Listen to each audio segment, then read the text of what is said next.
हर एक बात पे कहते हो कि तू क्या है, कोई बताए ये अंदाज़े गुफ्तगू क्या है। अंदाज़े गुफ्तगू बात करने का तरीका। जब तुम्हारे जानने वाले यार, रिश्तेदार और पड़ोसी कहते हैं ना कि उसका लड़का, उसका तो कभी सिलेक्शन होगा ही नहीं, अरे लिख के दे रहा हूँ मैं, वो कभी सेलेक्ट नहीं हो पाएगा, वो तो पढ़ता ही नहीं है, वो तो आवारा है एक नंबर का। हर एक बात पे कहते हो कि तू क्या है, अरे यार क्या है, वो बेकार है बिल्कुल, वो सिलेक्शन नहीं ले पाएगा। हर एक बात पे कहते हो कि तू क्या है, कोई बताए ये अंदाज़े गुफ्तगू क्या है। जला है जिस्म जहाँ दिल भी जल गया होगा, कुरेदते हो अब राख जुस्तजू क्या है। और रगों में दौड़ते रहने के हम नहीं कायल, जो आँख से ही न टपका तो फिर लहू क्या है। जो आँख से ही न टपका तो फिर लहू क्या है। दोस्तों, इन्हीं शानदार लाइनों के साथ शुरू करते हैं आज की क्लास। आज की क्लास में ये 4 सवाल आपके सामने लेके आए हैं। ये 4 सवाल नहीं हैं, ये 4 कंसेप्ट हैं। ये 4 कंसेप्ट हैं। इन्हीं 4 कंसेप्ट से 40 सवाल आप करोगे जब आप प्रैक्टिस लगाने बैठोगे। तो आइए शुरू करते हैं आज की क्लास और सीखते हैं ये 4 कंसेप्ट इन 4 सवालों के माध्यम से। पहला सवाल आप लोगों की स्क्रीन पे, सवाल को पढ़ेंगे। एक किसान 9 घंटे में 61 किलोमीटर की यात्रा तय करता है। कुछ यात्रा उसने 4 किलोमीटर प्रति घंटा की रफ्तार से पैदल तय की और कुछ यात्रा 9 किलोमीटर प्रति घंटा की रफ्तार से तय करता है। तो पूछ रहे हैं आपसे कि उसने कितनी यात्रा पैदल की, कितनी दूरी वह पैदल चला। ये है आप लोगों के सामने सवाल। मैंने जब आपको एलिगेशन पढ़ाया था तो बताया था कि एलिगेशन एक ऐसी टेक्निक है जो हर चैप्टर में लगेगी। औसत में, एवरेज में, मिक्सचर में, परसेंटेज में लगाएंगे, प्रॉफिट लॉस में लगाएंगे, CI/SI में लगाएंगे और अभी जो है वो हम लगाएंगे एलिगेशन वाली टेक्निक को अपने टाइम, स्पीड एंड डिस्टेंस के इस सवाल में। मैंने आपको बताया था एलिगेशन कहाँ लगेगा, ये पहचान करने का बस एक तरीका है, बहुत आसान सा तरीका है। 3 चीज़ें दे रखी होंगी।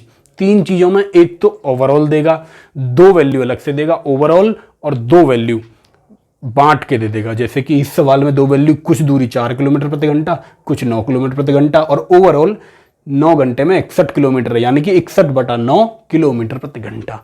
ये उसने दे दिया। इसमें एलिगेशन का इस्तेमाल करके देखते हैं। आइए साथियों शुरू करते हैं आज की क्लास। ये उसने पैदल कुछ दूरी तय की और स्पीड रही 4 किलोमीटर प्रति घंटा। वहीं दूसरी तरफ कुछ दूरी उसने तय की 9 किलोमीटर पर आवर की स्पीड से। और सवाल कह रहा है कि पूरी दूरी तय करने में 9 घंटे में 61 किलोमीटर की पूरी दूरी तय की, यानी मैं कह सकता हूँ 9 घंटे में 61 किलोमीटर गया, यानी दूरी बटे समय, ये उसकी चाल हुई किलोमीटर प्रति घंटा। ये पूरी दूरी तय करने में ये कुछ अंश, ये कुछ अंश, ये कुछ पार्ट, ये कुछ पार्ट दूरी का तय किया। अब मुझे बताइए क्या रेशो आप निकाल सकते हैं। सबसे पहला सवाल कि यहाँ जो रेशो आएगा वो किस चीज़ का आएगा, ये आप सबसे पहले समझे। देखिए किलोमीटर प्रति घंटा, मैंने क्या बताया था जब भी एलिगेशन आपको पढ़ाया था, तो मैंने बताया था अनुपात उस चीज़ का आता है जिससे तुलना की जा रही है। जैसे ये घंटा, पर घंटे का मतलब यानी बटे में आर है, यानी कि जो यहाँ पर रेशो आएगा वो समय का आएगा। चलिए सवाल को सॉल्व करने की कोशिश करते हैं। 61/9 को आप कैसे लिख सकते हैं, 9 × 54, 6 सही 7/9 इसे ऐसे लिख सकता हूँ। क्यों लिखा, ताकि मेरी कैलकुलेशन थोड़ी आसान हो जाए। आसान कैसे होगी ये समझो। देखो जब भी ऐसी कैलकुलेशन आए तो उसे पॉइंट मत बनाओ, कुछ मत बनाओ। एक तरीका तो ये है कि 9 का गुणा कर लो सब में, वो भी नहीं करना, उससे भी आसानी से हो जाएगा। देखो 9 में से आपको घटाना है 6 सही 7/9। मुझे बताइए 9 में से 6 सही 7/9, 6 से थोड़ा ज़्यादा है तो पहले 9 में से 7 घटाएंगे तो आपको सीधा सीधा 2 मिलेगा यहाँ। अब देखिए 9 में से 7 घटाया तो 1 अभी बचा हुआ है, 1 में से जब 7/9 घटाएंगे तो यहाँ 2/9 बच जाएगा। यहाँ ये वैल्यू मिली। दूसरी तरफ क्या वैल्यू मिलेगी भाई, अब देखिए 6 में से 4 घटाएंगे तो 2 बचेगा सीधा सीधा और 7/9 इसके पास एक्स्ट्रा है तो वह एक्स्ट्रा रहेगा, ये इतना बचा। बस यहाँ से आपको इसका रेशो लेना है। देखिए 9 दूनी 18 और 2 20 यहाँ आया, अनुपात 9 दूनी 18 और 7 25 यहाँ आया। 9 से 9 कैंसिल हो जाएगा, क्या बचेगा भाई मेरे पास जब आप इसे कैंसिल करेंगे, 5 से 5 चौके 20 और 5 25, 4:5, यानी कि यहाँ 4 यूनिट समय लगा, यहाँ 5 यूनिट समय लगा। अब यही आपको तय करना कि समय ये यूनिट सवाल के कितने घंटे के बराबर है। सवाल में टोटल समय आप देखें तो टोटल समय उसने कहा कि टोटल 9 घंटे उसे लगे, तो टोटल 9 घंटे लगे। यहाँ आपने देखा 5 और 4 टोटल 9 है, यानी सवाल का 9 यहाँ भी 9 के बराबर है, यानी इधर उसे 5 घंटे उसने समय लिया था, यहाँ 4 घंटे समय लिया था। सवाल आपसे जानना चाहता है कि पैदल जो उसने दूरी तय की है वो कितनी दूरी है, आप मुझे बताइए। 4 घंटे चला है 4 किलोमीटर प्रति घंटा से, तो मैं कह सकता हूँ 4 किलोमीटर प्रति घंटा से 4 घंटे में वो हो जाएगा 16 किलोमीटर। जैसे भी आप समझें इस बात को, 16 किलोमीटर होगा इस सवाल का जवाब। अगर यहाँ पूछ रहा होता 9 पंजे 45 किलोमीटर चला होता वो दूसरी स्पीड से, यानी 9 किलोमीटर प्रति घंटा से 45 किलोमीटर चला होता। उम्मीद करता हूँ ये सवाल आपकी समझ में आया होगा। चलिए भाई, अगले दूसरे सवाल को आप पढ़िए और सवाल को सॉल्व करने की कोशिश करेंगे सभी साथी। सवाल है, किसी बस टर्मिनल से, ये दूसरा कंसेप्ट आज का, एलिगेशन लगाना सीखा, इस पे थोड़ा सा ध्यान देंगे। किसी बस टर्मिनल से 10 मिनट के अंतराल में 20 किलोमीटर प्रति घंटे की चाल से एक बस चलती है विपरीत दिशा में। बस टर्मिनल की ओर आने वाला एक आदमी, उसकी चाल क्या होगी यदि उसे बसें 8 मिनट के अंतराल पर मिलती हैं। बहुत शानदार सवाल, बहुत ट्रिकी सवाल, इसे समझिए सवाल को। देखिए, मान लीजिए कि यहाँ पर एक आदमी खड़ा है मेन, और यहाँ पर बस टर्मिनल है, यानी बस पहली बस यहाँ से चली और बस 1 इसे मान लीजिए यहाँ पर मिली, यहाँ से यहाँ तक 10 मिनट के अंतराल पर, 10 मिनट के अंतराल पर चल रही है। तो 10 मिनट के अंतराल पर पहली बस मान लीजिए इसे यहाँ मिली। उसके बाद जो बस 2 आई, दूसरी बस यहाँ कहीं से मिली, क्योंकि ये आदमी इधर चल रहा है, ये चल के इतनी दूरी इसने तय की, बस 2 इसे यहाँ मिली। आप मुझे बताइए यहाँ से यहाँ तक आदमी को आने में कितना समय लगा, क्योंकि उसे पहली बस जब मिली है उसके 8 मिनट बाद यहाँ दूसरी बस मिली है, यानी कि 8 मिनट लगे आदमी को इतनी दूरी तय करने में। जब आदमी को इतनी दूरी तय करने में 8 मिनट लगे हैं, तो आप सिंपल देखिए कि बस को कितना समय लगा है। बस को यहाँ से यहाँ तक आने में 10 मिनट लगते हैं, तो 8 मिनट अगर यहाँ तक आने में लगे हैं तो 2 मिनट बस को यहाँ लगे होंगे। यही सवाल आपका खत्म हो गया। सीधे मैंने सॉल्यूशन से शुरू इसलिए किया था। आप मुझे बताइए, आदमी और बस की स्पीड का अनुपात आपसे अगर मैं पूछूं तो क्या आप निकाल पाएंगे? बिल्कुल निकाल पाएंगे, लेकिन कैसे निकाल पाएंगे? स्पीड से पहले आप निकालिए समय का अनुपात। समय का अनुपात यहाँ सिंपल दिखाई दे रहा है, समान दूरी में। देखिए, समान दूरी यहाँ से यहाँ तक, इस दूरी को तय करने में आदमी को लगे 8 मिनट, तो मैन को लगे 8 मिनट। 8 अनुपात समय का अनुपात, बस को लगे 2 मिनट, तो मैं कह सकता हूँ 4:1। ये टाइम का अनुपात रहा मेरे भाई। और मैंने आपको बताया था चाल बराबर दूरी बटे समय में जब दूरी बराबर हो तो टाइम का अनुपात स्पीड के अनुपात का उल्टा होता है, यानी कि 1:4।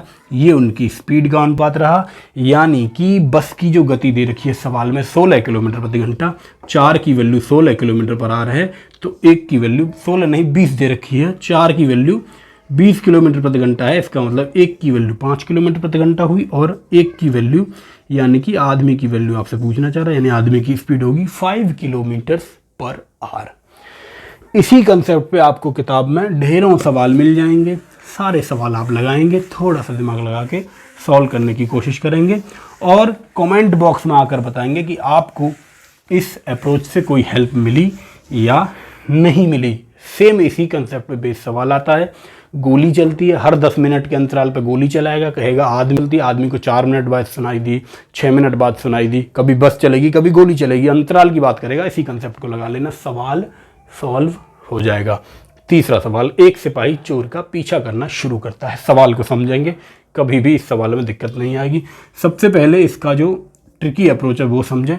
सिपाही को एस लिखा, चोर को सी लिखा, ऐसे टी भी लिख सकता था मैं, लेकिन सी आपको समझ में आ जाएगा। ये चोर है, ये सिपाही है।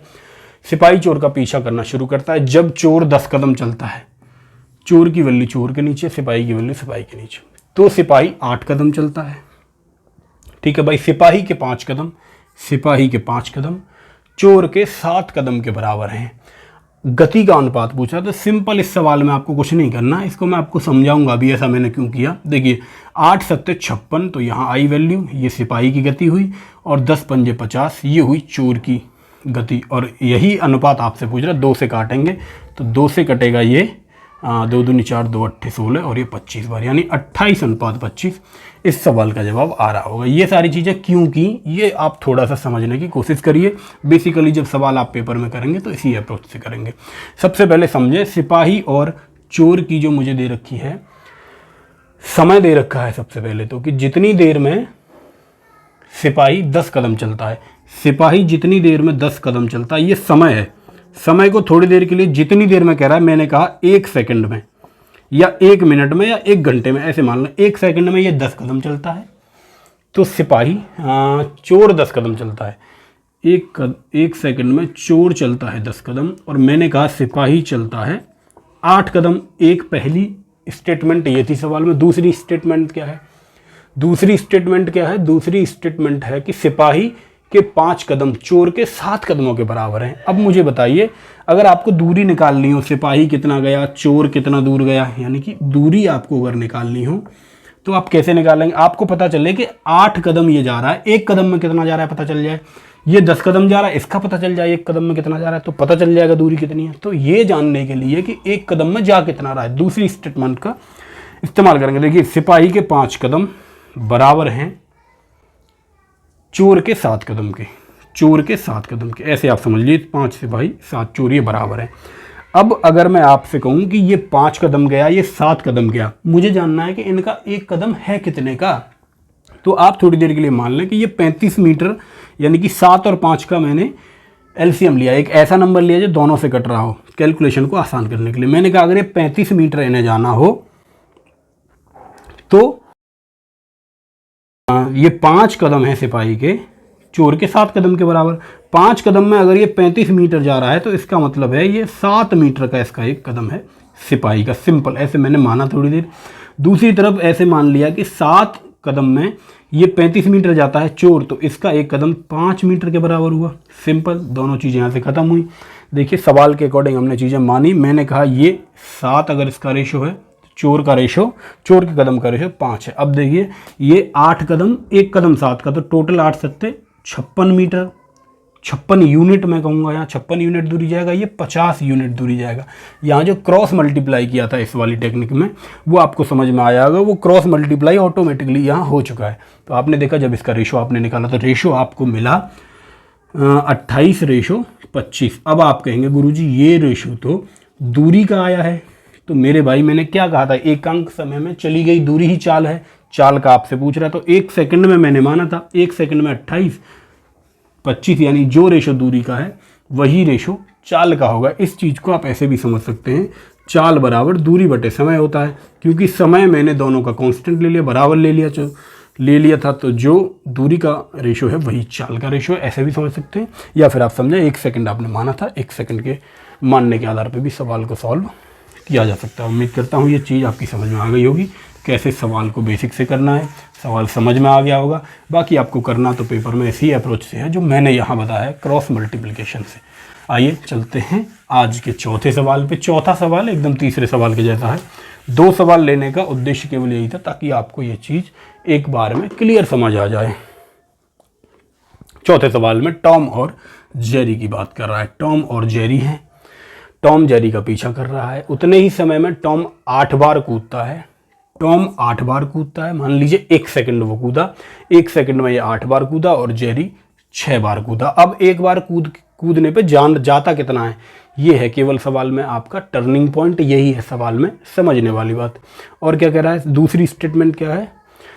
दूसरी स्टेटमेंट क्या है, किंतु 7 बार कूदने पर टॉम जितनी दूरी जाता है, वही तरीका टॉम की बात कर रहा है। टॉम की वैल्यू 7 बार कूदने पर टॉम जितनी दूरी जाता है उसके बराबर जेरी 5 बार कूदने पर जाता है। वही अप्रोच, क्रॉस मल्टीप्लाई, 8 पंजे 40 और 7 छक्के 42। जब आप इसे सॉल्व करेंगे, 2 से काटेंगे, 20 और 21, इनकी चालों का अनुपात आ रहा होगा। ये रहा इसका सॉल्यूशन। दूसरा तरीका वही है भाई जो मैंने आपको अभी बताया था।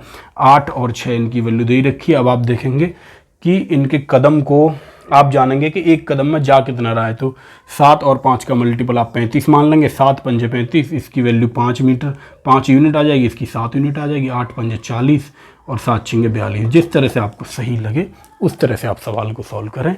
बाकी उम्मीद करता हूँ आपकी समझ में आ गया होगा पूरा कंसेप्ट जो मैं आपको समझाना चाह रहा था। ये रहा इस सवाल का सॉल्यूशन। और आज का आखिरी सवाल आप लोगों के सामने। सवाल है, एक आदमी कुछ दूरी चलता है और सवारी लेकर वापस आने में कुल 37 मिनट लेता है। पूरा सवाल पढ़ेंगे और सवाल को सॉल्व करने के बाद कमेंट बॉक्स में अपना कमेंट छोड़ेंगे, अपना जवाब छोड़ेंगे। मुझे इंतज़ार रहेगा आपके जवाब का। चलिए इन्हीं सब बातों के साथ आज की वीडियो ख़त्म करते हैं। और अंत में वीडियो का लिंक कॉपी करके अपने सभी साथियों को भेजना बिल्कुल ना भूलें। चलिए सभी साथियों को जय हिंद। मिलेंगे अगली वीडियो में।